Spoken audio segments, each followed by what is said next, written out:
Class 10 Bengali গ্রাম্য ছবি। তোমরা সবাই মন দিয়ে শোনো আর লেখো, আর সবাই লাইক আর সাবস্ক্রাইবটা দিয়ে দাও।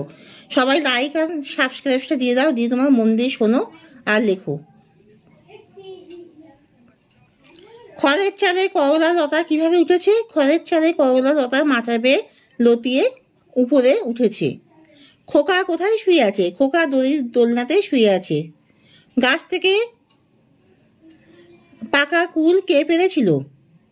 গাছ থেকে পাকা কুল ছোট দুই বোন পেরেছিল।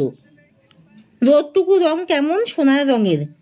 রোদটুকু রং সোনার রঙের। রাখাল কোথায় শুয়ে বিশ্রাম করে? রাখাল গাছের নিচে শুয়ে বিশ্রাম করে।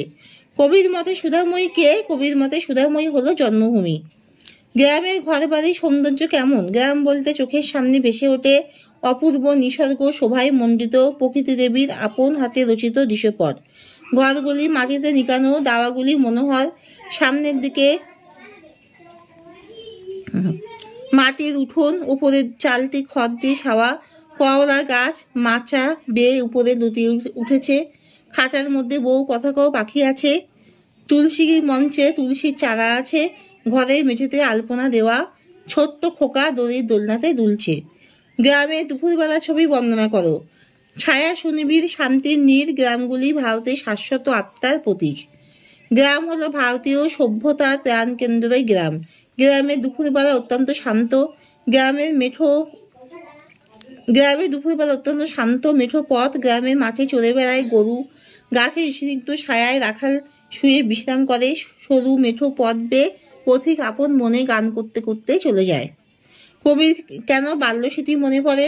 গ্রামীণ জীবনে প্রকৃতির সঙ্গে মানুষের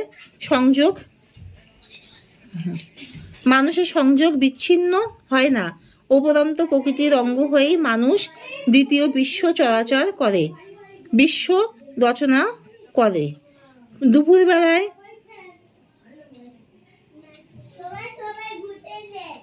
প্রকৃতির অঙ্গ হয়ে মানুষ দ্বিতীয় বিশ্ব রচনা করলো। দুপুরবেলায় কবির বাল্যকালের স্মৃতি মনে জেগে ওঠে। ছোটবেলায় যে ঘুঘুর গান তিনি শুনতেন, সেই ঘুঘুর গানের কথা মনে পড়ে যায়।